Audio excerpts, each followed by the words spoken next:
Hello everyone, आज हम करने वाले हैं डिजिटल ऑडिट सीए फाइनल का लेक्चर 3। अब तक हमने ऑलरेडी कवर कर लिया था discussion about digital audit versus auditing digitally. We have covered IT environment में क्या क्या चीज़ें आती है, कैसे उसे अंडरस्टैंड करेंगे, एप्लीकेशंस का रोल, रिस्क्स जो आईटी को यूज़ करके पैदा होते हैं, आईटी पर हमारी डिपेंडेंसी, देन जहां जहां हमने देखा आईटी आएगा वहां वहां कंट्रोल्स भी आएंगे, वहां वहां रिस्क्स भी आएंगे। तो रिस्क्स और कंट्रोल्स दोनों के बारे में हमने पढ़ा। फिर हमने देखा बहुत अलग अलग प्रकार के साइबर अटैक्स होते हैं। So we read about all the kinds of cyber attacks and stages of cyber risks हमने कवर किए थे। आज हम कवर करने वाले हैं cyber security framework onwards and the challenges, the benefits of remotely auditing. जब अपने रिमोट ऑडिटिंग करते हैं, दूर रहकर ऑडिट करते हैं, तो क्या फायदे क्या नुकसान होते हैं, एंड ऑडिट करने के लिए आजकल किस प्रकार की नई टेक्नोलॉजीज का इस्तेमाल होता है उसके बारे में भी हम डिस्कस करने वाले हैं। ओके, सो शुरू करते हैं साइबर सिक्योरिटी फ्रेमवर्क से। देखिए, जैसे कि हमने देखा अलग अलग प्रकार के थ्रेट हो जा रहे थे। रैंसमवेयर, कभी कोई हमसे पैसे मांग रहा था हमारा डेटा पूरा इनक्रिप्ट करने के बाद उसे डिक्रिप्ट करने के लिए। कभी किसी ने मालवेयर मेरी फाइल में डाल दिया, ट्रोजन अच्छा खासा दिखने वाला सॉफ्टवेयर डाल दिया, या फिर स्कैम कर रहे हैं मेरे साथ मेरा पैसा लेने के लिए, स्पूफिंग, या फिर डोमेन, ईमेल, इस प्रकार की जो अलग अलग स्पूफिंग होती है, आइडेंटिटी बेस्ड थ्रेट मेरे साथ कोई हुआ, या डीएनएस टनलिंग, या इंटरनेट ऑफ थिंग्स जो डिवाइस मेरे घर पे है उस पर कोई अटैक लॉन्च कर दिया। तो ये सब प्रकार के थ्रेट्स हो सकते हैं। इससे बचने के लिए एंटिटी अपने पास पहले से लगा के रखती है एक साइबर सिक्योरिटी फ्रेमवर्क कि भैया देखो रिस्क आने तो वाला है, मेरे पास ऐसी इंफॉर्मेशन है जिसे मुझे बचाना है। तो वो कौन सी इंफॉर्मेशन है जिसे मैं बचाऊं, कैसे बचाऊं, बाई चांस अगर फिर भी अटैक हो गया तो उस अटैक को कैसे पकड़ूं, पकड़ने के बाद कैसे रिस्पॉन्ड करके वापस कैसे रिकवर हो जाऊं। ये 5 स्टेप्स होते हैं आपके साइबर सिक्योरिटी फ्रेमवर्क के कि इस थ्रेट को पहचानो। पहले तो कोशिश करो ना कि बचा सको, यानी डिफेंस खेलो। अगर मान लीजिए डिफेंड नहीं कर पाए, डिफेंस फेल्स और आ चुका है रिस्क, थ्रेट आ चुका है, तो पहचानो तो सही, डिटेक्ट तो करो कम से कम, ताकि रिस्पॉन्ड कर सके और फाइनली उस अटैक से, उस इंट्रूजन से, उस साइबर अटैक से हम रिकवर हो सके। तो ये होते हैं आपके 5 स्टेप्स साइबर सिक्योरिटी फ्रेमवर्क के। Step number 1, identify the risk. पहचानो, प्रोएक्टिव बनो हो जाने से पहले, क्योंकि बेटा फिर पछताए होत क्या जब चिड़िया चुग गई खेत। आप तो पहले ही ढूंढ लो ना कि क्या पोटेंशियल वल्नरेबिलिटी है। मतलब ऑडिटर को पहले ही डिटरमाइन करना है। ऑडिटर क्या देख रहा है कि क्या एंटिटी के रिस्क असेसमेंट प्रोसेस में कोई ऐसा साइबर सिक्योरिटी रिस्क पहचानने के लिए प्रोसेस है कि भी नहीं है। मतलब do they ever identify it. क्या एंटिटी के आरएपी में साइबर सिक्योरिटी रिस्क को पहचानने के लिए जगह है। क्या एंटिटी पीरियोडिक रिस्क असेसमेंट करती है, क्या मैनेजमेंट ने कोई स्ट्रैटेजी बना रखी है, अगर ऐसा कोई रिस्क दिख गया तो मैनेजमेंट उसके साथ करने क्या वाली है। नाउ एंटिटी के पास एक पीरियोडिकल रिव्यू होना चाहिए। किस चीज का, जितने भी उसके पास डिजिटल एसेट्स है, जितने भी इंफॉर्मेशन एसेट्स है, जितने भी ट्रेड सीक्रेट्स है, कुल मिलाकर ऑनलाइन या डेटाबेस में ऐसी कौन से इंफॉर्मेशन एसेट्स है जिसको वो बचा कर रखना चाहते हैं। एक इन्वेंट्री बना लो ना, तुम्हारी कौन सी कस्टमर लिस्ट है जो तुम लीक नहीं होने देना चाह सकते, कौन सा ट्रेड सीक्रेट है, कौन सा फॉर्मूला है जो तुम किसी को नहीं बताना चाहते। गवर्नेंस पर्सपेक्टिव से मैनेजमेंट को देखना चाहिए कि ये साइबर सिक्योरिटी इंटरनल कंट्रोल्स को कैसे अफेक्ट करते हैं, क्योंकि कहीं ना कहीं अगर इंटरनल कंट्रोल्स पे अटैक हो गया तो एफआर गंदे होंगे, एफआर गंदे होंगे तो ऑडिटर को सबसे ज़्यादा फर्क तो उसी बात से पड़ता है। देन ओवरऑल रिस्पॉन्सिबिलिटी दो ना किसी इंसान को। अगर बाई चांस कोई डेटा चोरी होता है तो कौन अकाउंटेबल बनेगा, जवाब कौन देगा? Who is responsible for this security framework? तो CIO, CISO, chief information officer या चीफ इंफॉर्मेशन सिक्योरिटी ऑफिसर, किसी को तो दीजिए ये जिम्मेवारी। क्या कर रहे हैं ना हम लोग यहाँ पे, पहले से पहचानने की कोशिश कर सकते हैं कि व्हाट कैन गो रॉन्ग, क्या गड़बड़ हो सकती है, हम उसकी तैयारी में हैं। यहाँ पर गड़बड़ हुई नहीं है, ऐसा कोई इंसिडेंट हुआ नहीं है, हम प्रोएक्टिव हो रहे हैं। रिस्क असेसमेंट करने के बाद TCWG से डिस्कस भी करो कि हमें क्या क्या गड़बड़ होने की संभावना लग रही है। तो ये हुआ स्टेप नंबर 1। अब स्टेप नंबर 1 पता चल गया कि व्हाट आर योर एसेट्स जिनको सेव करने की ज़रूरत है। तो एक काम करो ना, क्यों वेट कर रहे हो कि कोई आएगा अटैक करेगा? हमें नहीं वेट करना है उस चीज़ का, let us try and defend it. अगर मुझे मेरे सिस्टम को, बहुत ही सिंपल बात है, अगर मुझे मेरे सिस्टम को अटैक से बचाना है तो मैं क्या करूँगी? एंटीवायरस लगा दूंगी, ऑथेंटिकेशन, आईडीज, पासवर्ड्स, असेट को सेव करने की कोशिश करूंगी। तो आपको समझना है कि एंटिटी कैसे अपने असेट को सेव करती है ताकि कोई अटैक न कर सके। कैसे करता है कोई अटैक? जब किसी अनऑथराइज्ड पर्सन के पास एक्सेस आ जाता है। तो हमें देखना है कि अपने सारे इलेक्ट्रॉनिक एसेट्स को कैसे एंटिटी अनऑथराइज्ड एक्सेस से बचा रही है। हर इंसान को फॉर्मल ट्रेनिंग दी जानी चाहिए ताकि उन्हें पता तो चले कि किस किस प्रकार के आजकल रिस्क हो रहे हैं, अटैक्स हो रहे हैं। देखो कोई भी बचेगा कब, जब उसे अवेयरनेस होगी। जैसे आजकल ऑनलाइन स्कैम्स के रिलेटेड इतना ज़्यादा एडवर्टाइजमेंट्स आ रहे हैं, बैंक्स भी खुद आकर बोल रहे हैं कि हम कभी आपसे OTP, ID, password, sensitive details of your cards नहीं मांगेंगे। ये क्या है? This is protecting public from any such scam. तो आपको भी अपनी टीम को एक फॉर्मल ट्रेनिंग प्रोवाइड करना है कि किस प्रकार के स्कैम्स हो रहे हैं ताकि वो टीम तैयार रहे, कभी भी उस स्कैम के उसमें फंसे ही ना। तो डिटेक्शन तो बाद में आएगा, हम पहले प्रोटेक्शन करने की कोशिश कर रहे हैं।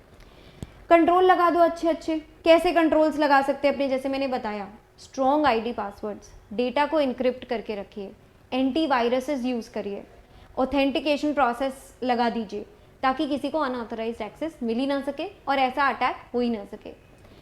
ऐसा बिल्कुल प्रोसेस एंटिटी के पास होना चाहिए ताकि वो अपने सारे असेट्स को आइडेंटिफाई करे और उन पे क्या रिस्क लग रहा है, स्पेशली जो प्रायोरिटाइजेशन है, यानी कौन से एसेट ऐसे हैं जो इतने इंपॉर्टेंट है कि इनको तो भैया ये बड़े क्रिटिकल है, इनको तो भैया पहले ही आप लॉक में रख दीजिए, इनको तो एक्सेस ही किसी एम्प्लॉय को भी मत दीजिए ताकि ये चोरी होने का जो चांस है वो एकदम नील सा हो जाए, ख़त्म सा हो जाए। अब भैया ये डिटेक्शन वाला केस नंबर 3 है। मतलब देखिए जो प्रोएक्टिव था वो तो निकल चुका है, हम डिफेंड भी नहीं कर पाएंगे। मतलब स्टेप 1 और स्टेप 2 निकल जाने के बाद आता है स्टेप 3। स्टेप 3 में अब हो चुका है ब्रीच, अब अपन पता लगाने की कोशिश कर रहे हैं कि ऐसा कुछ हुआ है सो दैट हम डैमेज को मिनिमाइज कर सकें। यानी इसमें ब्रीच होने के बाद ही पता चल रहा है हमें, इंसिडेंट हो गया है उसके बाद हमारे हाथ में चीज़ आ रही है।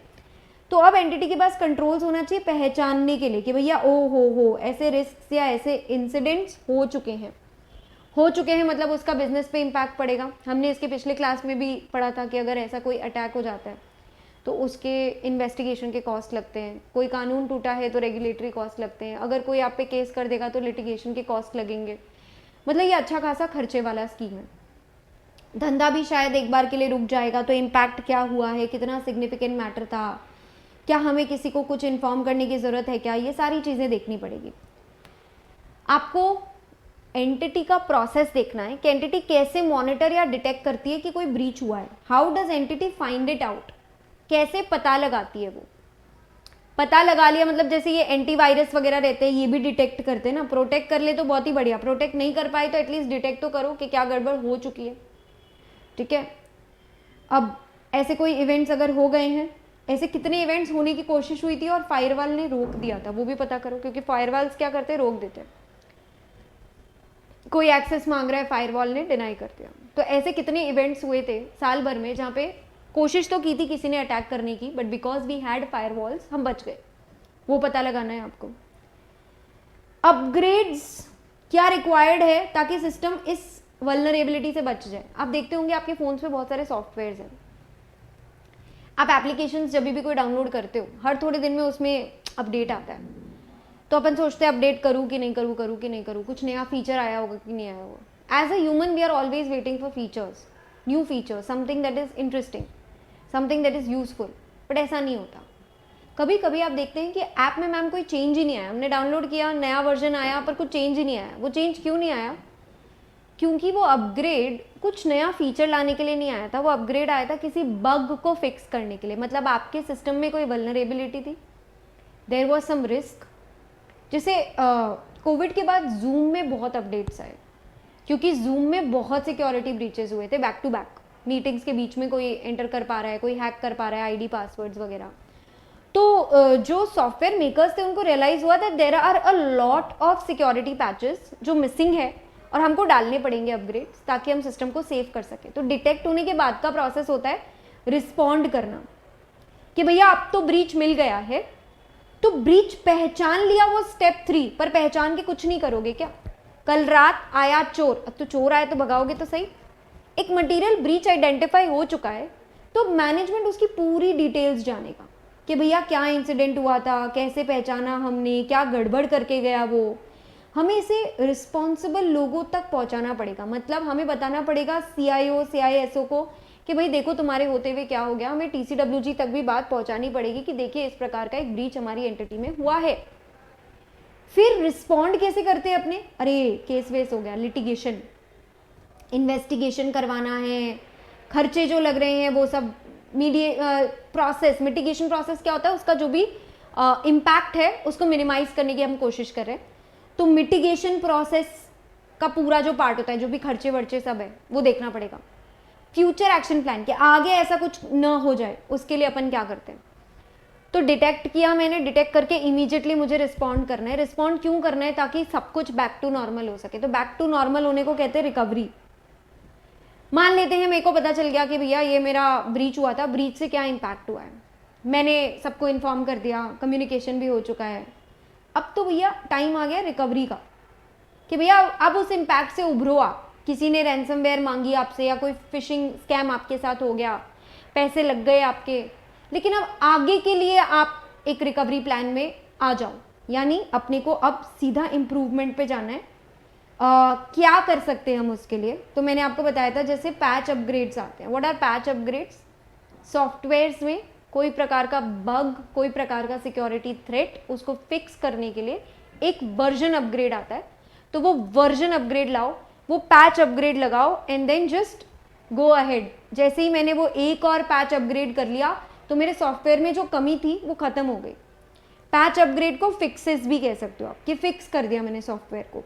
या फिर एक काम करो ना, आपके कंट्रोल्स वीक थे, आप बेटर कंट्रोल्स लगाओ, या फिर शायद फायरवॉल्स मिसिंग थे या एक्सपायर्ड थे, तो आप वो लगाओ ताकि आगे जाके कभी थ्रेट ना हो सके, ये ब्रीच दोबारा ना हो सके। तो 5 स्टेप्स थे आपके साइबर सिक्योरिटी फ्रेमवर्क के। 5 स्टेप। फर्स्ट, रिस्क को आइडेंटिफाई करो। सेकेंड, रिस्क से खुद को प्रोटेक्ट करो। हो गया कांड तो डिटेक्ट करो, उसको रिस्पॉन्ड करो, या रिस्क से उभरने की, रिकवर करने की कोशिश करो। These are the 5 steps to cyber security framework or your risk management process. ठीक है, आपके टेक्स्ट बुक के अंदर में इसके बाद एक डायग्राम दे रखा है इसको समराइज करने के लिए। हालांकि ये समरी बहुत ज़्यादा लिमिटेड है और इससे क्लियर नहीं होगा कि टॉपिक क्या है, इसलिए this is not very helpful और यूजफुल। जैसे आइडेंटिफाइंग दी रिस्क में इन लोगों ने कहा है मेन आपके जो असेट्स है उसको साइड कर लो, गवर्नेंस और मैनेजमेंट स्ट्रैटेजी बना लो कि आप लोग कैसे रिस्क को वो करोगे। प्रोटेक्शन के लिए एक्सेस कंट्रोल लगा दो ताकि हर किसी को मौका ही ना मिले एक्सेस करने का। टीम में ट्रेनिंग वगैरह प्रोवाइड कर दो। अच्छा, फिर अपन डिटेक्ट कैसे करते हैं? तो डिटेक्ट के लिए ऐसा कोई अनॉमली कुछ अलग हुआ, कंटिन्यूस मॉनिटरिंग करते रहो ताकि आपको पता चलता रहे। फिर उसके बाद में आपको रिस्पॉन्ड करना है। रिस्पॉन्डिंग के लिए आपका प्लान तैयार होगा, आपको लोगों को कम्युनिकेट करना है, मिटिगेशन वाली प्रोसेस आपकी चालू हो जाएगी। फिर रिस्क से आपको रिकवर होने के लिए रिकवरी प्लानिंग, इम्प्रूवमेंट लाओ, पैच अपग्रेड्स लाओ, अगेन लोगों को कम्युनिकेट करो। तो इस प्रकार से आपका रिस्क मैनेजमेंट का पूरा प्रोसेस, आपका पहला टॉपिक होता है फिनिश। नेक्स्ट है आपका साइबर रिस्क का लास्ट टॉपिक, कि चलिए तो फिर इतने थ्रेट्स है और फ्रेमवर्क हो गया, तो आप बताइए कि क्या कंट्रोल्स हम लगा सकते हैं. So will talk about a few control considerations. तो मैं आपके साथ 3 एग्जाम्पल्स डिस्कस करने वाली हूँ जो आपके टेक्स्ट बुक में दे रखे हैं. पहले मैं आपको बताऊंगी थ्रेट क्या है, फिर मैं बताऊंगी कंट्रोल क्या लगाना चाहिए. देखिए पहला थ्रेट है वेंडर. वेंडर कौन होते हैं? वेंडर होते हैं आपके सप्लायर्स. अब ऑब्वियसली अगर कोई मुझे ला करके इन्वेंट्री दे रहा है या असेट दे रहा है तो मुझे उसे पेमेंट देनी चाहिए, पर मुझे पेमेंट किसे देनी चाहिए? जिसने मुझे सामान बेचा है. आज के टाइम पे प्रॉब्लम क्या होती है? डिजिटली मेरा एक पूरा का पूरा वेंडर मास्टर डेटा बना हुआ है. अब उस वेंडर मास्टर डेटा में मान लेते हैं कोई मिस्टर एक्स है और मिस्टर एक्स को मुझे पैसे देने हैं 5 लाख रुपए. अब मिस्टर एक्स की जो बैंक अकाउंट की डिटेल्स है वो सब भी मैंने मेरे वेंडर मास्टर डेटा में लिख रखी है. Transaction is just about to be executed when a mister Y, जिसको हैकिंग आती है, गेट्स इनटू माय सिस्टम और वो मिस्टर एक्स का अकाउंट नंबर चेंज करके उसकी जगह अपना अकाउंट नंबर लिख देता है. तो प्रॉब्लम क्या होगी कि जो पेमेंट मिस्टर एक्स वेंडर के पास जाना चाहिए वो गलती से मिस्टर वाई वेंडर के पास चला गया. तो इसके अराउंड कंट्रोल्स लगाने की जरूरत थी. सबसे बड़ी गलती क्या हुई मुझसे? गलती ये हुई कि मेरा वेंडर मास्टर डेटा क्या इतना एक्सेसिबल है कि ऐरा गैरा नत्थू खैरा मिस्टर वाई घुस गया उसके अंदर और उसने चेंजेस भी कर लिए. तो भैया what are the controls required around it? See, control number 1 required is कौन कर सकता है ये चेंजेस, और क्या ये चेंजेस ऐसे ही हो जाते हैं? आप बताइए ना, आपके फोन में या आपके आईडी पासवर्ड में कोई चेंज होता है कभी भी? तो आपने देखा है कभी गूगल आपसे पूछता है is it you trying to make this change? Zoom में भी मेरे साथ कितनी बार होता है कि I am trying to access my Zoom but it is sending an authentication number to a mobile phone to verify it. Banks भी आपके साथ ऐसा करती है. When you are trying to make payment, say for example आप कुछ purchase कर रहे हो और वो परचेज अच्छी खासी हेफ्टी अमाउंट का है, अचानक से बैंक आपको कॉल कर देगी पूछने के लिए कि भाई जी आप ही कर रहे हैं क्या ये ट्रांजैक्शन? क्यों पता है? Because these are control considerations कि सही अकाउंट से पेमेंट हो रहा है, सही इंसान को पेमेंट हो रहा है, सही समय पे सही चीज़ के लिए पेमेंट हो रहा है कि नहीं, और ये होने चाहिए.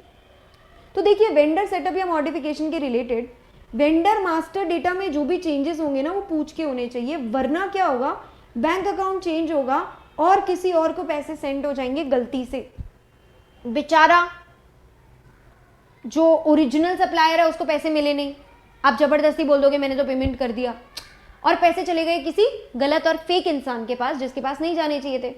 तो क्या कंट्रोल लगाएं हम? देखिए कंट्रोल हमें ये लगानी चाहिए कि जो रिस्पॉन्सिबल है ना चेंजेस के लिए, कैसे दी उसको ये रिस्पॉन्सिबिलिटी? क्या ये पावर सेंट्रलाइज्ड है, किसी एक के पास है चेंजेस करने के हक, या फिर ये हमने बांट दिए, कोई भी कैसे भी चेंजेस कर सकता है? It should always be authenticated. देखिए जो भी कम्युनिकेशन चैनल है, सपोज हम ईमेल के थ्रू रिक्वेस्ट करते हैं चेंजेस, तो उस पर हमेशा मल्टी फैक्टर ऑथेंटिकेशन होना चाहिए. यानी एक बार तो ईमेल आईडी से एक्सेस कर दिया, एक बार किसी मोबाइल नंबर पे एक्सेस जाना चाहिए, हो सके तो कॉल बैक प्रोसीजर्स लगाओ. यानी चेंज जस्ट फाइनल होने से पहले फोन जाएगा एक ऑटोमेटिक वॉइस में और आपसे पूछा जाएगा कि क्या आप ही ये ऑथेंटिकेशन कर रहे हो, क्या आप ही ये चेंज वेरीफाई कर रहे हो, और अगर फोन पे मैंने बोल दिया यस तब जाकर ये चेंज होगा, वरना नहीं होगा. ऐसे सब प्रोसेस होने चाहिए. हम क्या सिस्टम या क्या टेक्नोलॉजी यूज़ कर रहे हैं इस टाइप की रिक्वेस्ट को चालू करने के लिए, पूरा ऑथराइज करने के लिए और कंप्लीट करने के लिए. फाइनली जो भी ऑथेंटिकेशन प्रोटोकॉल है उसमें क्लियरली डिफाइंड होना चाहिए. यानी सारे पॉइंट्स एक ही बात बोलने की कोशिश करें, कौन चेंज कर रहा है, कैसे चेंज कर रहा है, क्या चेंज के सिस्टम टेक्नोलॉजीज और प्रोटोकॉल्स प्रॉपर्ली डिफाइंड है, ताकि एक एक मॉडिफिकेशन जो हो रहा है वेंडर मास्टर डेटा में वो पूछकर हो रहा है किसी ऑथराइज्ड पर्सन से. अगर मैं इस पूरे पॉइंट की समरी बताऊं तो वो इतनी सी है, सप्लायर का नाम, number, bank account detail change होने से पहले एक इंपॉर्टेंट पर्सनालिटी उसको ऑथराइज करेगा, दैट्स इट. ये पहला कंट्रोल खत्म. दूसरा control, controls around electronic fund transfers. मैं कहूंगी ये पहले वाले पे ही बिल्डअप है. यानी हम डिजिटली मनी ट्रांसफर करें. किसको करते हैं अपन डिजिटली मनी ट्रांसफर? एम्प्लॉइज को करते हैं, सप्लायर्स को करते हैं, किसी से सामान खरीदा है तो उसको करते हैं. तो बस हम क्या सोच रहे हैं, अच्छा बैंक में भी हम अपना लोन रीपे वगैरह करने के लिए ये सब करते हैं. तो डिजिटल मनी ट्रांसफर में क्या प्रॉब्लम हो सकती है? एक फेक रिक्वेस्ट आ सकती है आपके पास कि भाई मेरा एक पेमेंट है आप करवा दीजिए.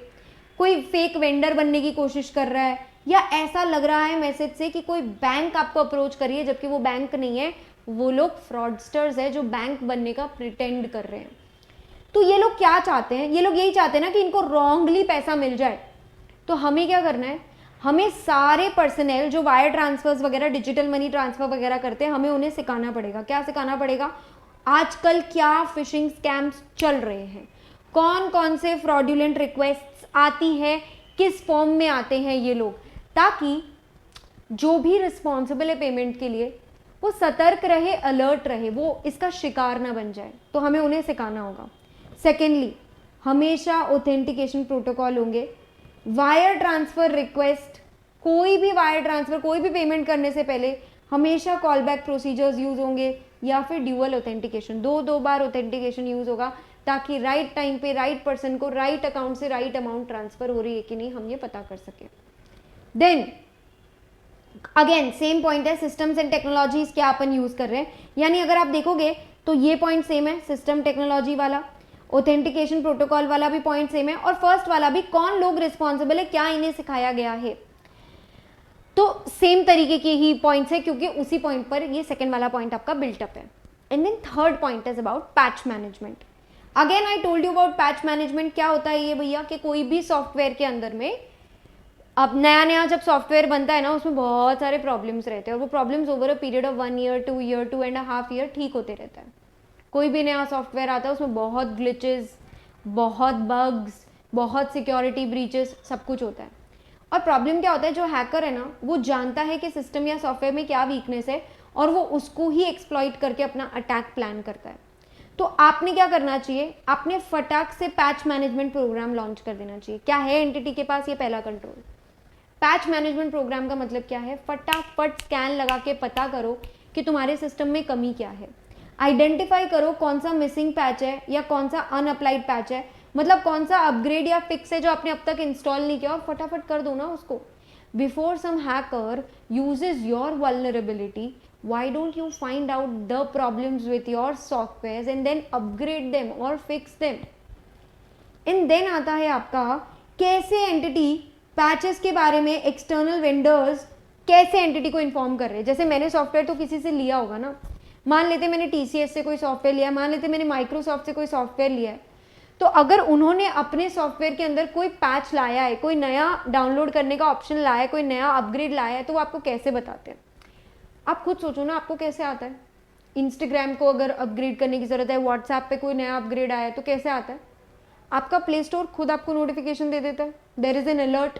तो मोटा मोटी अलर्ट, नोटिफिकेशन, अनाउंसमेंट्स, इन सब के थ्रू बता दिया जाएगा आपको कि पैच है, डाउनलोड कर लो, अपग्रेड कर लो।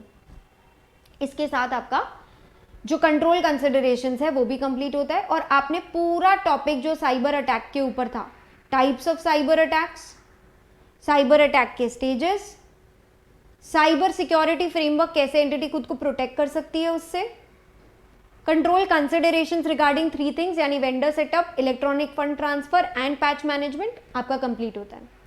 अब हम लोग एक नया टॉपिक डिस्कस करेंगे, that is about remote audit. जैसा इसका नाम है एग्जैक्टली वैसा ही इसका मतलब है। For a change it is very easy concept in this chapter.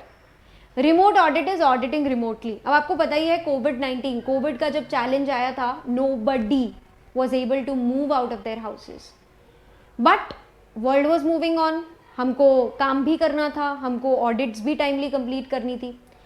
तो फिर ऑडिटर ने क्या किया, ऑनलाइन या ई मीन्स को यूज किया पूरा ऑडिट कंडक्ट करने के लिए। देखिए, एक होता है आप फिजिकली ऑडिट पे जा रहे हो और टेक्नोलॉजी यूज कर रहे हो, वो तो हुआ नॉर्मल ऑडिट एडवांस्ड वे में, पर ये ऑडिट में आप एक्चुअली एंटिटी के पास ही नहीं जा रहे हो, तो ये रिमोट ऑडिट है। इसमें आप कंप्लीटली वर्चुअल हो गए हो, या फिर पार्शली, एटलीस्ट हाफ चीज आपने वर्चुअली ही करी है। इसमें सबूत तक भी आप टेक्नोलॉजी यूज करके दूर बैठे ही काम कर रहे हो। इनफैक्ट आपको समझाऊं अगर मैं, तो इसमें मीटिंग्स ऑनलाइन हो रही है, आप दूर बैठकर ही इन्वेंट्री काउंटिंग में भी पार्टिसिपेट कर रहे हो, शायद एक ड्रोन घूम रहा है जो शॉर्ट्स लेके आपको भेज रहा है, आपकी मीटिंग्स जूम या गूगल मीट वो सब पे हो रही है, और सारा ही कुछ डेटा भी आप रिमोटली ही एक्सेस कर रहे हो। तो आपकी टीम को बहुत कंफर्टेबल होना पड़ेगा टेक्नोलॉजी के साथ में, बट अगेन आपकी टीम बहुत कंफर्टेबल भी है बिकॉज वो वर्क फ्रॉम होम कर रही है। तो रिमोट ऑडिट के अपने फायदे भी है, अपने नुकसान भी है। कहीं ना कहीं बस हमें इतना इंश्योर करना है, हमारी स्ट्रैटेजी इतनी पावरफुल हो कि रिमोट ऑडिट से भी वही रिजल्ट्स आए जो ट्रेडिशनल ऑन साइट ऑडिट पे जाकर के हम जितनी अच्छी ऑडिट कर पाते थे, एग्जैक्टली वैसी ऑडिट हम यहाँ पर भी कर पाए। तो भैया इसके लिए तो आपकी प्लानिंग तगड़ी होनी चाहिए। मतलब एक काम करिए, एक डेडलाइन प्लान कर दीजिए कि कब तक आपको ये ऑडिट खत्म करनी है। एक प्लेटफॉर्म नक्की करिए कि आप लोग एक दूसरे से बात कैसे करेंगे। मतलब चार्टर्ड अकाउंटेंट ऑडिटर और उसका क्लाइंट कंपनी जूम पर मिलेंगे, गूगल मीट पर मिलेंगे, माइक्रोसॉफ्ट टीम्स पर मिलेंगे, कहाँ पर होंगे आपके सेशंस वो फाइनलाइज करिए आप। Then data exchange mechanism. अब मैं जा तो रही नहीं हूं आपकी कंपनी में कि मैं आपके यहां आकर आपके सिस्टम से आपका डेटा एक्सेस कर सकूं, तो मुझे रिमोट डेटा एक्सेस देंगे आप, तो मुझे कुछ एप्लीकेशन यूज करने पड़ेंगे, जैसे कि आपका माइक्रोसॉफ्ट 365 का शेयर ऑनलाइन पॉइंट जैसे जो सॉफ्टवेयर होते हैं मुझे यूज करने पड़ेंगे।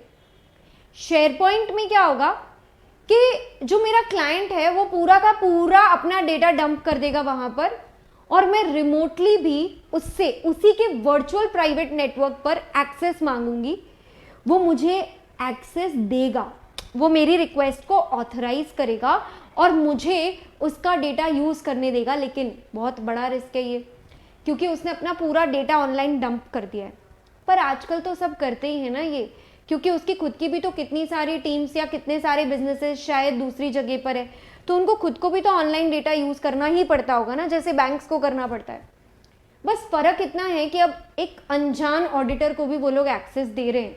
तो ऐसी बहुत सारी कॉन्फिडेंशियलिटी रिपोर्ट्स वगैरह साइन होगी जहाँ पे ऑडिटर भी शपथ खा के बोलेगा, भाई मैं तेरे कोई भी डेटा का स्क्रीनशॉट नहीं लेने वाला, किसी का फोटो, किसी का वॉइस, कुछ मैं यूज करने वाला नहीं हूँ। और कैसा होता है ना कि जो सॉफ्टवेयर वो यूज कर रहे हैं वही सॉफ्टवेयर मेरे पास भी होना चाहिए, तो हमें फीजिबिलिटी चेक भी करना पड़ेगा। क्या हम लोग एक दूसरे के साथ कॉम्पिटेंट है, क्या हम दोनों के पास वो रिसोर्सेज हैं जो इस ऑडिट को प्रॉपरली कंडक्ट करने के लिए चाहिए, ठीक है ना। तो वीडियो या टेली कॉन्फ्रेंसिंग पे अपन बात करेंगे, उनसे डॉक्यूमेंट्स लेंगे और डॉक्यूमेंट शेयरिंग प्लेटफॉर्म जैसे कि माइक्रोसॉफ्ट शेयर पॉइंट पे हम सारा डॉक्यूमेंट एक दूसरे के साथ एक्सेस कर पाएंगे। बट मैंने कहा फीजिबिलिटी और प्लानिंग पे तो आपको पता चल गया, चलो आप भी जूम यूज़ करते हो, मैं भी जूम यूज़ करता हूँ, तो हम आपस में बात कर पाएंगे। चलिए आप भी माइक्रोसॉफ्ट शेयर पॉइंट यूज़ कर लेंगे, मैं भी यूज़ कर लूँगा, तो हम लोग एक दूसरे के साथ रिसोर्स वाइज भी कॉम्पिटेंट है, टाइमिंग्स भी शायद हमारे मैच हो जाएंगे, एवरीथिंग इज डन। तो फीजिबिलिटी तो ठीक है, बट अब आता है डेटा प्रोटेक्शन का बात, because we are accessing everything online which is very risky. तो आप एक कंपनी का डेटा एक्सेस कर रहे हैं, आप एक ऑडिटर फर्म है, तो आपकी फर्म में भी सबको नहीं होता इस डॉक्यूमेंट शेयरिंग प्लेटफॉर्म का आईडी पासवर्ड, आपको उसे रिस्ट्रिक्टेड रखना होगा, सिक्योर्ड रखना पड़ेगा, डेटा को करना पड़ेगा पूरी तरीके से इनक्रिप्ट, ताकि बीच रास्ते में वो डेटा की चोरी ना हो जाए। एक बार ऑडिटर ने इन्फॉर्मेशन देख लिया, डॉक्यूमेंट कर लिया, फिर वो उस प्लेटफॉर्म से उसको आर्काइव भी कर देगा, ताकि फालतू दूसरे लोग जो है उसको एक्सेस ना कर पाए।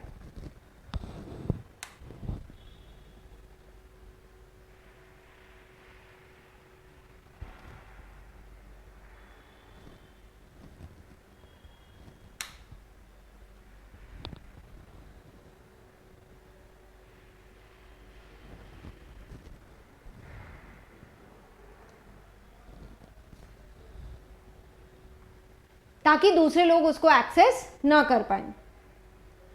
अब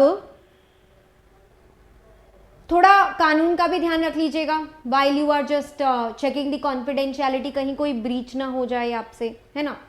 ताकि जैसे कि कुछ अग्रीमेंट्स होते हैं कि हम लोग कोई साउंड या कोई इमेज, किसी की कॉन्फिडेंशियलिटी, कोई भी डेटा का रिकॉर्ड, कोई भी रिकॉर्ड का स्क्रीनशॉट अपनी मर्जी से नहीं ले सकते। और अगर हमने कोई स्क्रीनशॉट लेना है तो हमें हमारे ऑडिटर की परमिशन भी चाहिए होगी, प्रीवियस ऑथराइजेशन भी चाहिए होगा। इसके अलावा हम लोग VPN, वर्चुअल प्राइवेट नेटवर्क, थोड़ा यूज़ कर लेंगे, क्योंकि उसके अंदर में ना थोड़ा इंक्रिप्शन रहता है और वो सेफ भी रहता है। तो कॉन्फिडेंशियलिटी का ध्यान रखते हुए हम रिमोट ऑडिट आगे कंडक्ट करेंगे। देन आता है आपका रिस्क असेसमेंट। फाइनली आपको ये देख लेना है कि भैया दूर हैं हम एक दूसरे से, तो कहीं कोई कम्युनिकेशन लैग ना हो जाए। क्लियर और crystal clear consistent communication is very very crucial. क्या होता है व्हेन देयर इज डिस्टेंस, तो प्रॉब्लम आ जाती है हम लोग एक दूसरे से क्लियरली शायद बात नहीं कर पाते हैं या कुछ चीज़ रह ही जाती है। तो हमें ये देखना है कि कहीं रिमोट ऑडिट कम तो नहीं पड़ गई, क्या वो पूरी तरीके से सारे ऑडिट ऑब्जेक्टिव्स अचीव कर पा रही है, क्या सारा डॉक्यूमेंटेशन, सब कुछ, रिपोर्ट, सब कुछ, एंगेजमेंट टीम, सबको ध्यान में रखते हुए आपकी क्लाइंट को और आपकी टीम को पूछ कर ये पता लगाइए कि क्या रिमोट ऑडिट सक्सेसफुल रहा कि नहीं। That is risk assessment of using remote audit. अब आपकी टेक्स्ट बुक में मार्क्ड जो क्वेश्चन है वो ये है कि क्या फायदे हुए रिमोट ऑडिट के, क्या नुकसान हुए। This is by far the easiest answer this chapter has to offer. Advantages को मैंने दो पार्ट में बांट दिया है, ऑडिटर को क्या फायदे होंगे और ऑडिटी यानी कंपनी को क्या फायदे होंगे। देखिए हमें क्या फायदा हो रहा है, चार्टर्ड अकाउंटेंट को क्या फायदा हो रहा है, खर्चा कम लगेगा ना। खर्चा कम क्यों, घर बैठे काम कर रहे हो तो ट्रैवल कॉस्ट नहीं लगा, फ्लाइट के खर्चे नहीं लगे, गाड़ियों के खर्चे नहीं लगे, टाइम भी बच गया, काफ़ी टाइम इफेक्टिव था। ठीक है, वर्क फ्रॉम होम का तो भैया कंफर्ट ही अलग है, you wearing anything, sitting anywhere, doing the work any how, तो बहुत ही कंफर्टेबल है, बहुत ही फ्लेक्सिबल है। जब करना है, जो टाइम पर करना है, आप ये ऑडिट कर सकते हैं और आपको फर्स्ट हैंड ऑडिट एविडेंस मिलेगा क्योंकि आप डायरेक्ट क्लाइंट के डेटाबेस में हाथ डाल के निकाल सकते हो आपको जो भी चाहिए। मतलब फर्स्ट हैंड ऑडिट एविडेंस मिला, डायरेक्ट एक्सेस मिला। तो ये आपके 3 फायदे हो गए ऑडिटर के पीओवी से। अब मैं क्लाइंट के पीओवी पे शिफ्ट होती हूँ। जो टाइम आपको मिलेगा ना ऑडिट एविडेंस गैदर करने का, वो तुरंत ऐसा नहीं है कि बस ऑडिटर सर पे खड़ा है और आपको उसको डेटा देना है, नहीं, इट इज स्प्रेड। और क्योंकि ये कुछ हफ्तों में स्प्रेड हो चुका है, तो अब आप अपनी डेली एक्टिविटीज बिना डिस्टर्ब हुए पूरी तरीके से कंडक्ट कर पाओगे, which is a very very beneficial point for the employees of the company. और अब आप कहीं से भी ऑडिटर सिलेक्ट कर सकते हो क्योंकि घर पे बैठ के ही ऑडिटर को ऑडिट करना है। तो जो ग्लोबल एरिया है, जो लोकेशन है, that is no longer a barrier for the company selecting the auditor, क्योंकि अब ऑडिटर कहीं पे भी बैठा हो सकता है, कहीं से भी ऑडिट कर सकता है। तो ये आपके फायदे के पॉइंट्स हो गए। अब मैं आपको नुकसान बताती हूँ। नुकसान तो बहुत सारे ही होंगे अगेन, क्योंकि आप फिजिकली नहीं आ रहे ऑडिट के लिए। ये बिल्कुल उस तरीके की बात हो गई कि online studies versus physical attention. जो भी नेटवर्क इश्यूज, मीटिंग ही इंटरप्ट हो जाएगी, इंटरनेट ही नहीं है, इंटरनेट ही नहीं चल रहा है, तो आप चाह के भी ऑडिट नहीं कर सकते हो। फिजिकली तो आप वहाँ पहुँच गए हो तो आपको डेटा मिल जाएगा, आप इंटरैक्शन कर सकते हो, इंक्वायरी कर सकते हो। और विजुअल फैसिलिटी कुछ नहीं है। मतलब क्या होता है ना कि कोई इंसान झूठ बोल रहा है कि सच बोल रहा है, जब आप उसके सामने बैठकर उससे पूछते हो आपको ज़्यादा समझ में आता है, बॉडी लैंग्वेज आप देख पाते हो। ऑनलाइन में तो यार वो बंदा चीटिंग कर रहा है, झूठ बोल रहा है, डॉक्यूमेंट्स भी सारे के सारे डॉक्टर कर देगा, यानी कुछ ना कुछ फोटोशॉप एडिट चल रहा है उसका, कोई इन्फॉर्मेशन गायब कर देगा। सिक्योरिटी कॉन्फिडेंशियलिटी तो अलग ही लेवल का इशू है, क्योंकि अपन ने इतने सारे साइबर सिक्योरिटी थ्रेट्स पढ़ लिए इसी चैप्टर के अंदर। ज़्यादा प्लानिंग लगेगी, अलग प्रकार के ऑडिट प्रोसीजर्स लगेंगे, जो मैं आगे सिखाने वाली हूँ आपको, कि बहुत ज़्यादा टेक्नोलॉजी में चेंज आने की वजह से बहुत ज़्यादा नए नए डॉक्यूमेंट्स चेक करने का ऑडिटर को भी बहुत बड़ा खर्चा करना पड़ेगा, क्योंकि उसको भी टेक्नोलॉजी में इन्वेस्ट करना पड़ेगा। अब देखिए टाइम जोन्स भी अलग अलग हो सकते हैं, तो आपको जब मीटिंग करने का फारा है, मुझे नहीं फारा है, तो टाइम ही हमारा मैच नहीं हो रहा। इस पॉइंट में तो मैं बहुत खुश हो रही थी कि मुझे डायरेक्ट एक्सेस मिल जाएगा। व्हाट इफ उन्होंने ना बोल दिया, व्हाट इफ वो आपको डायरेक्ट एक्सेस नहीं दे रहे, खुद सिलेक्ट कर करके कुछ कुछ डॉक्यूमेंट्स दे रहे, खत्म हो गई आपकी ऑडिट की एफिशिएंसी। फिर तो वो जो बताएंगे आपको वही करना है। Again such a big issue. फिर आता है आपका कल्चरल चैलेंजेस, यानी आप अगर अलग अलग एरिया से, ये वाला पॉइंट को अगर आप तारीफ मानते हो तो ये पॉइंट बुराई भी तो है। ग्लोबली कहीं और से आपने ऑडिटर ले लिया, अरे भाई बहुत ग्रीटिंग्स अलग होती हैं, आपको वहाँ के कानून नहीं पता हुए तो दिक्कत है, बिहेवियरल चीज़ों का बहुत डिफरेंस आता है। आप असेट की वेरिफिकेशन के लिए फिजिकली वहाँ नहीं मौजूद हो सकते, स्टॉक टेकिंग नहीं कर सकते, इन सब चीज़ों के लिए तो फिजिकली वहाँ होना बहुत ज़रूरी है ना, so that you can count कैसे हो रहा है। तो रिमोट एक्सेस के जितने फ़ायदे हैं उससे कई ज़्यादा नुकसान भी हैं जो हमने अभी देखे। तो इसके साथ आपका रिमोट ऑडिट का टॉपिक भी खत्म होता है। Starting with the last topic for today's class, that is emerging technologies in audit.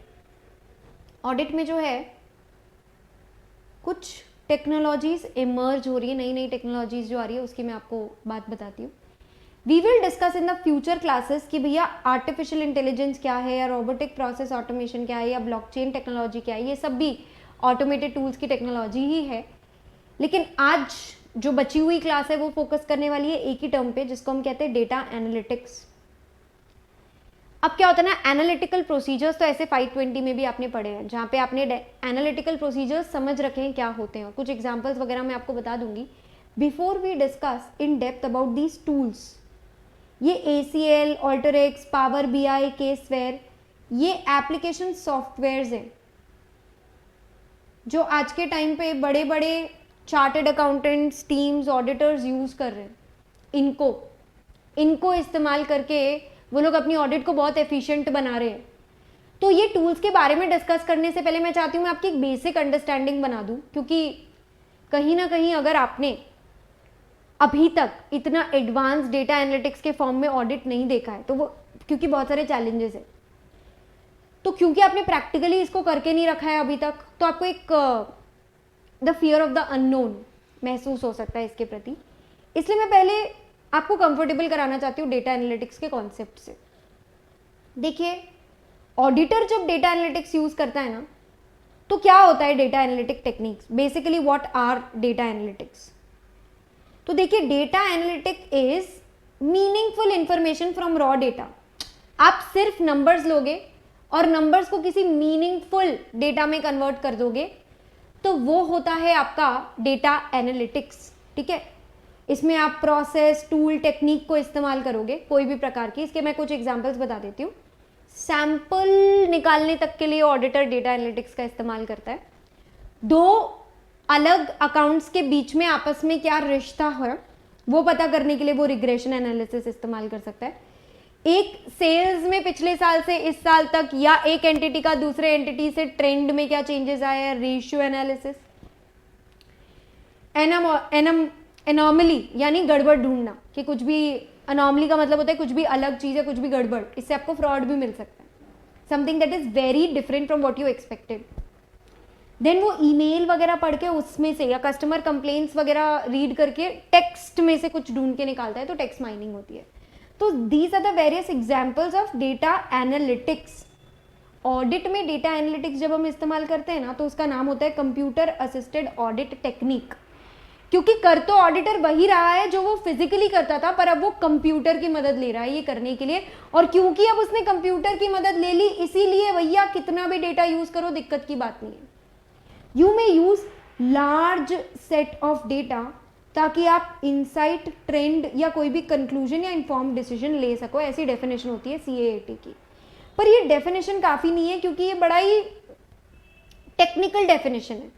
तो मैं आपको थोड़ा एग्जांपल्स के थ्रू बताती हूँ कि ऑडिटर ऑडिट में CAAT को यूज क्यों करता है, करता कैसे है, कौन से सॉफ्टवेयर यूज करता है, वो तो हमारे सिलेबस में है ही, पर क्यों करता है पहले मैं वो डिस्कस करती हूँ आपसे। ये सिलेबस का पार्ट नहीं है, this is only for making you understand कि भैया ये computer assisted audit technique what is this and why do we even use it.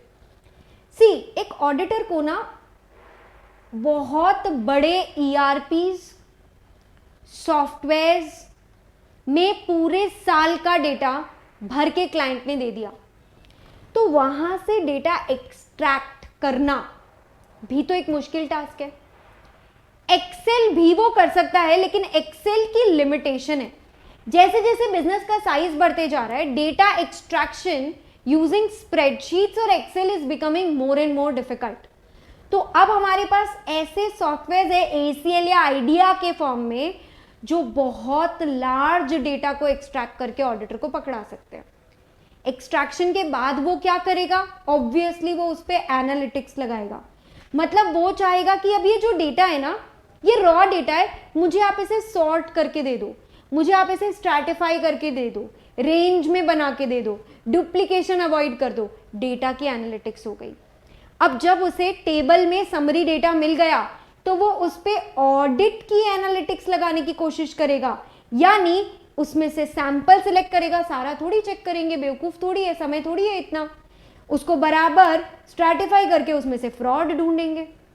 फिर अब ऑडिटर अपने आप फिजिकली ये चीजें करेगा तो कितना टाइम लगेगा भाई। ऑडिटर के प्रोसीजर्स में तो आता है ना रिकम्प्यूटेशन, रिकैलकुलेशन, ये सारी चीजें आती है। तो वो आधी से ज्यादा चीजों को क्या कर देगा, ऑटोमेट कर देगा। एक्सेल के मैक्रोज यूज करके कैलकुलेशन पूरी खुद करवा सकता है, रिकंसिलिएशन करवा सकता है, एरर डिटेक्ट करवा सकता है। और क्यों ना हम पूरे साल ही लगा दें इन सॉफ्टवेयर्स को, ताकि एक कंटिन्यूअस मॉनिटरिंग होती रहे। पूरे साल कंट्रोल्स चालू थे कि नहीं थे, ट्रांजैक्शन बराबर हो रहे हैं कि नहीं हो रहे, कॉन्करेंट ऑडिट के जैसे टीममेट या ऑडिट बोर्ड अपने आप इस तरीके की चीज़ें करके दे सकते हैं। तो ये सारी चीज़ें करने के लिए अलग अलग सॉफ्टवेयर है, जैसे डेटा एक्सट्रैक्ट करने के लिए ACL idea, data analytics analyse करने के लिए पावर BI और टेबल यू। अब देखो, जब तक डेटा एनालाइज हो रहा है ना, even management can use it. पर जब मैं बात करूंगी ऑडिट एनालिटिक्स, तो ये सिर्फ ऑडिटर यूज करेगा। केसवेयर, आर्ब्यूटस एनालाइजर, ऑटोमेटेड टेस्ट के लिए एक्सेल मैक्रोज यूज कर लेगा, कंटिन्यूअस मॉनिटरिंग के लिए टीममेट और ऑडिट बोर्ड यूज कर लेगा। तो इस टाइप के सॉफ्टवेयर अवेलेबल है। टू बी वेरी फ्रैंक, अभी तक भी कंप्यूटर असिस्टेड ऑडिट टेक्निक्स बहुत ज़्यादा वाइडली यूज नहीं हो रहे। इसके 2-3 कंसर्न्स मैं आपको बता देती हूँ। इसके लिए आपको ये सॉफ्टवेयर क्लाइंट के सिस्टम पे अपलोड करने पड़ेंगे, जिसके लिए क्लाइंट मना कर सकता है ड्यू टू प्रिवेसी इश्यूज। इतना ज़्यादा पैसा लगता है इन सॉफ्टवेयर्स के लिए, और इतना सारा डेटा 6-7 साल तक मेंटेन करने के लिए ऑडिटर के पास भी इतना पैसा, इतना क्लाउड स्पेस, इतना सब कुछ होना चाहिए। और थर्ड चैलेंज इज ट्रेनिंग। मैंने हमेशा बताया, वापस बताऊंगी, technology is as good as the person using it. तो अभी तक चार्टर्ड अकाउंटेंट्स को, ऑडिटर्स को ये प्रॉपरली यूज ही करना नहीं आता। आप CA फाइनल की तैयारी कर रहे हैं and you only know the names of these softwares. आपकी आर्टिकलशिप में, जब आप बड़ी जगहों से आर्टिकलशिप करेंगे, जब आप Big 4 से आर्टिकलशिप करेंगे, तब कहीं जाके आपको पावर BI जैसा कोई एक आधा सॉफ्टवेयर के एक आधा मॉड्यूल सीखने को मिलेगा।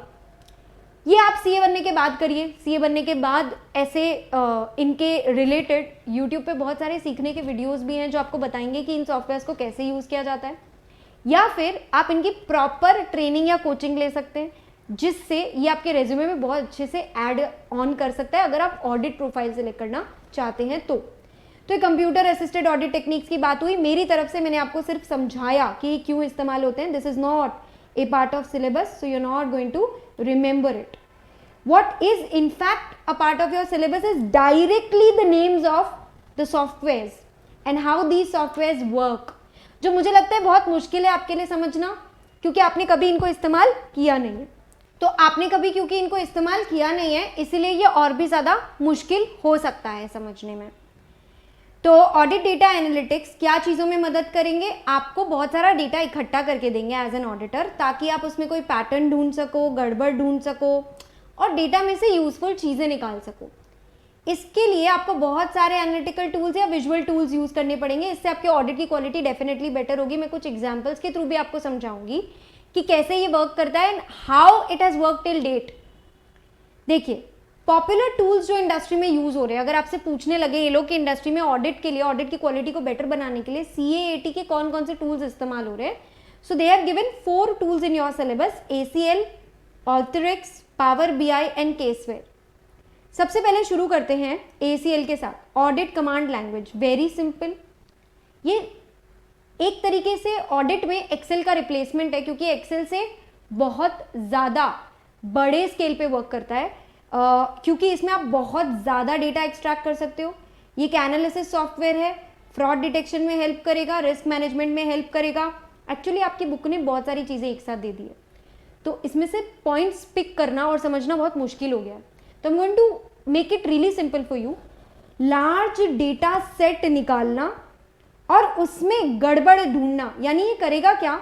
पहले डेटा इंपोर्ट करा लो इससे, डेटाबेस से डेटा इसके अंदर डाल लो, फिर उनको सॉर्ट करा लो, फिर उस पर टेस्ट लगा के उसमें फ्रॉड पैटर्न ढूंढ के फाइनली रिपोर्टिंग करा लो। तो ये 4 स्टेज में ACL वर्क करता है: importing data, sorting and filtering data, applying test on it and then गड़बड़ जो मिली उसको रिपोर्ट करना।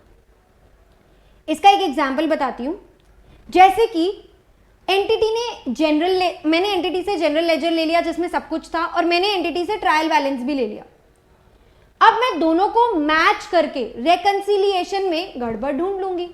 ये काम मुझे एक्सेल कभी नहीं करके दे सकता, क्योंकि ये एक्सेल की कैपेसिटी के वे वे वे बियॉन्ड है।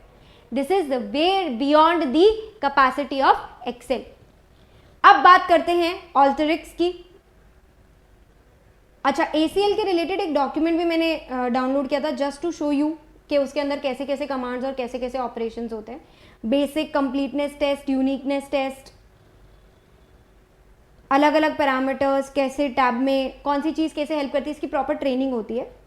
वेरीफाई कमांड हो सकता है, count command, total command, statistics check करना, अलग अलग परसेंटेजेस, ये कौन कौन से फॉर्मूलाज इसके अंदर आप यूज़ कर सकते हो उसके बारे में है। क्लासिफिकेशन, समराइज, स्ट्रैटिफाई करना, cross table referencing, cut off dates check करना, इस तरीके की हर कोई फंक्शन जो रिक्वायर्ड है आपको ऑडिट में वो ये सब करके दे रहा है। Numeric, date field, character field, multiple field, आपको जो डाल के जिस भी चीज़ को पिक करना है, जो भी गड़बड़ ढूंढनी है, everything can be done by it. Extract करना, ज्वाइन करना, रिलेशंस ढूंढना, कैसे होता है, क्या होता है, proper all these functions are given. और ये ACL की एक ट्रेनिंग मॉड्यूल जैसी फाइल है जिसके अंदर ये सारी डिटेल्स उसकी दे रखी है। फिल्टर्स वगैरह लगा के आप इसे सॉर्ट कर सकते हो। बेसिकली हमें क्या ध्यान रखना था, हमें ये ध्यान रखना था कि ACL के अंदर में हम लोग डेटा एक्सट्रैक्ट कर सकते हैं, एनालाइज कर सकते हैं, सॉर्ट आउट करके, टेस्ट करके रिपोर्ट कर सकते हैं, खत्म। देन अगला आता है आपका ऑल्टरिक्स। ऑल्टरिक्स के रिलेटेड एकदम शॉर्टकट में पहले बता देती हूँ क्या होता है। अगेन ये भी डेटा को एनालाइज करता है, मतलब ये एक स्टेप आगे हो गया, एनालिसिस सॉफ्टवेयर हो गया ये थोड़ा। कुछ टास्क जो ऑडिटर को एज अ ह्यूमन फिजिकली करने पड़ते वो इसने ऑटोमेट कर दिए।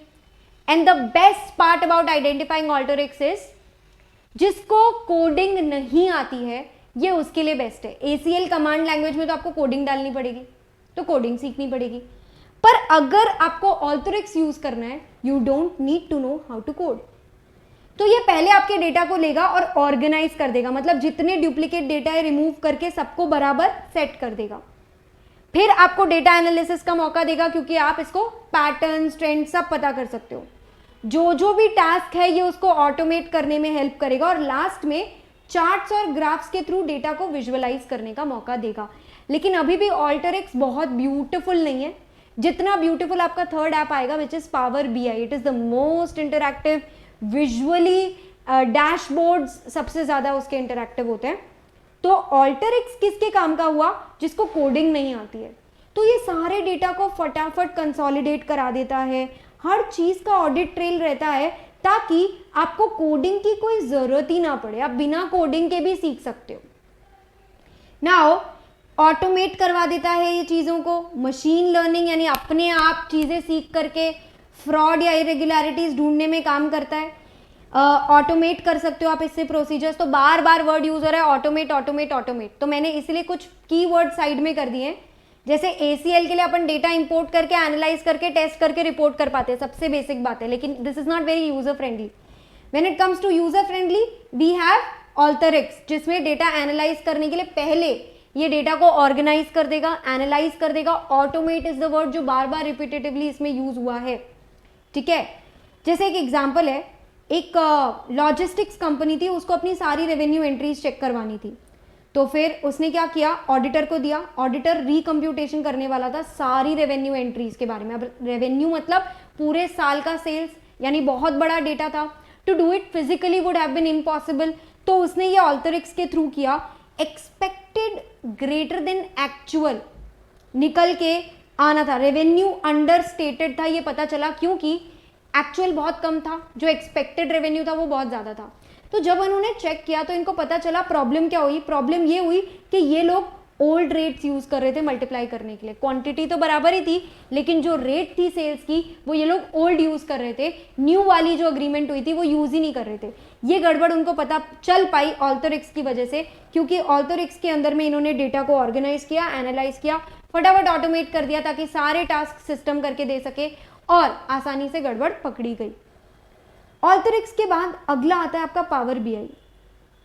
If there is one software that every business must use and even the big fours are using is Power BI। ये बिजनेस इंटेलिजेंस प्लेटफॉर्म है। देखिए ACL के लिए कोडिंग सीखना पड़ेगा, ऑल्टरिक्स भी उतना इंटरैक्टिव नहीं है, पर पावर BI में आपको क्या करना है, अपनी एक्सेल की शीट्स लेनी है, पटक देनी है और ये उसको इतना विजुअली बराबर बना देगा, ये एकदम ही इंटरैक्टिव रिपोर्ट्स प्रोड्यूस करता है।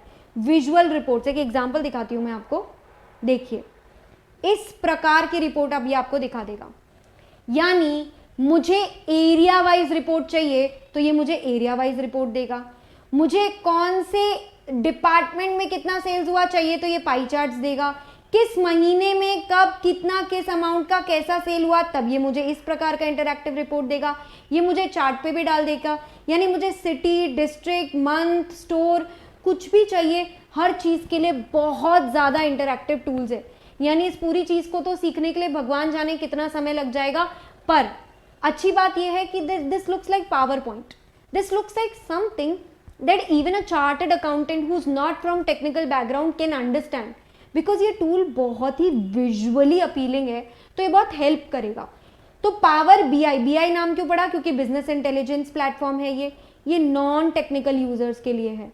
जैसे कि ऑल्टरिक्स में कोडिंग की जरूरत नहीं थी, इसमें तो बिल्कुल ही जरूरत नहीं है क्योंकि ये तो दिख ही रहा है पूरा कलरफुल और टूल्स को यूज कर रहा है। ये डेटा को एग्रीगेट करता है, एनालाइज करता है, विजुअल करता है और फिर शेयर करता है। यानी 4 स्टेप्स में करूंगी मैं। इसमें पहले डेटा डालूंगी, उससे मस्त डैशबोर्ड पे रिपोर्ट बन जाएगी। उस डेटा को मैं एनालाइज करूंगी, कुछ उठा के इधर पटकूंगी, किसी का चार्ट बनाऊंगी, किसी का ग्राफ बनाऊंगी, किसी की डिस्ट्रिक्ट वाइज रिपोर्ट बनाऊंगी और ये इनसाइट्स में दे दूंगी बोर्ड ऑफ डायरेक्टर्स को, TCWG को, ताकि वो ज़्यादा बेहतरीन डिसीजन ले सके कि कौन से डिस्ट्रिक्ट में सेल्स अच्छी हो रही है, कहाँ कम हो गया, कौन से महीने में सेल्स ज़्यादा हो रही है एंड व्हाट नॉट। तो मैं डेटा उठा के एक्सेल से पटकूंगी, डैशबोर्ड तैयार करूंगी, डैशबोर्ड के साथ खेलूंगी ताकि पैटर्न वैटर्न पता चल सके एंड फाइनली बोर्ड को मैं इसकी रिपोर्ट दे आऊंगी। तो इस तरीके से कुछ इसकी रिपोर्ट दिखेगी। This was all about power BI। Power BI में ऑडिटर को भी बहुत हेल्प मिलेगी क्योंकि देखने को मिलेगा जो चीज़ें आपको दूसरी जगह पे रिपोर्ट्स में, वर्ड्स में, लाइंस में, नंबर्स में दिखती है, यहाँ पे आपको डायग्राम में दिखेगी। मतलब अगर आपने इसका ग्राफ बनाया तो वो ग्राफ ऐसे गया, नीचे गया, किधर, कहाँ, क्या, अनोमली ढूंढने में मजा आ जाएगा। अनोमली का दूसरा नाम है आउटलायर। मुझे तुरंत गड़बड़ पता चलेगी। इस इंटरैक्टिव डैशबोर्ड से मैं हायर मैनेजमेंट को मस्त रिपोर्ट्स भी बना के दे दूंगी। जैसे ऑडिटर को सेल्स पता करनी थी एक कपड़े की कंपनी में, तो उसने क्या किया, सारा सेल्स डेटा एक्सेल से लेके अंदर पटका और टाइम वाइज एनालाइज करना स्टार्ट किया। उसको मस्त वो सेल्स दिखी जो नॉन बिजनेस आवर्स में हुई है, मतलब उसको सारी गड़बड़ मिल गई। उसने चार्ट्स वगैरह दिखाए, जिन चार्ट से 8 PM के बाद वाली जो भी सेल्स थी वो नीचे की तरफ चली गई। कौन से महीने में कब कितने बजकर कितने मिनट पर ऐसी कोई भी सेल हुई है, उसका एक मस्त रिपोर्ट बन गया लाइन के नीचे वाला, और उसने मस्त मैनेजमेंट को ले जा करके वो रिपोर्ट दिखा दी। तो power BI is an interactive visual tool. आपको सबकी पावर समझनी होगी। ACL कोडिंग वाला है, ACL एक्सेल से ज़्यादा बड़ा डेटा अपने अंदर समा सकता है, तो इसका वो पावर है। ऑल्टरिक्स नॉन कोडर्स के लिए है, very very easy to use, और ये ऑटोमेट करता है चीज़ों को। Power BI intelligence program platform है नॉन टेक्निकल यूजर्स के लिए। विजुअल इसकी सबसे बड़ी पावर है, चार्ट्स वगैरह यूज करना। फाइनली आपका लास्ट टॉपिक बनता है केसवेयर। केसवेयर के बारे में बताती हूँ। ये FS वगैरह बनाने में हेल्प करता है। CaseWare is a software not used by businesses but by auditors. हमारा खुद का सगा ऐप बोले तो ये हो गया, क्योंकि इसमें हमारे खुद की ब्रांचेस है अलग अलग जगह पे और हमारे कॉलीग्स बैठे हैं। We want to collaborate over one project, मतलब जैसे 4 ऑडिटर्स है, joint auditors, they need to use CaseWare. ये FS वगैरह प्रिपेयर करने में हेल्प कराएगा, अकाउंटिंग स्टैंडर्ड कंप्लायंट है, वर्कफ्लो स्ट्रीमलाइन करा देगा, रिपीट टास्क हटा देगा, टाइम बचा देगा, प्रोडक्टिविटी बढ़ा देगा। यानी केसवेयर के बारे में मैं आपको बताऊंगी, डेटा एनालिसिस सॉफ्टवेयर इसका नाम आता है। ये ऑडिट को बहुत फटाफट और सही तरीके से करने में हेल्प करेगा। कुल मिला के जो भी चीजें आपको ऑडिट करने के लिए चाहिए, ये एक एप्लीकेशन आपको दे देगा। इससे आप बेटर इन्फॉर्म डिसीजन ले पाओगे, प्रोसेस स्ट्रीमलाइन हो जाएगी, रूटीन टास्क हटा देगा ये आपके लिए। देखिए, अगर आपकी अलग अलग टीम्स अलग अलग जगह पे बैठी है, ये कुल मिला के किसी भी डॉक्यूमेंट को बहुत ही इंटरैक्टिव क्लाइंट रेडी रिपोर्ट में भी तैयार करके दे सकता है। आपकी टीम अगर अलग अलग जगह पे बैठी है और एक दूसरे से बात करना चाहती है, तो लोकेशन कहीं भी हो, फर्क नहीं पड़ता, सब लोग सेम डॉक्यूमेंट सेम टाइम पे एक्सेस कर सकते हैं। यानी डेटा की कंसिस्टेंसी इंश्योर्ड रहेगी। आप क्लाइंट वगैरह से भी रियल टाइम पे बात कर सकते हो इस एप्लीकेशन सॉफ्टवेयर को यूज करके। तो इसके साथ हमने खत्म किया है हमारा इमर्जिंग टेक्नोलॉजीज इन ऑडिट। इसी के रिलेवेंट टॉपिक आपकी नेक्स्ट क्लास में कंटिन्यू होगा।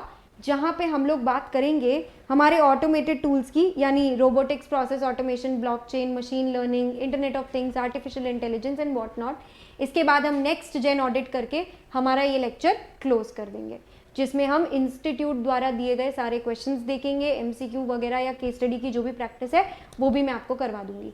सी you in the next class, bye bye, take care, all the best.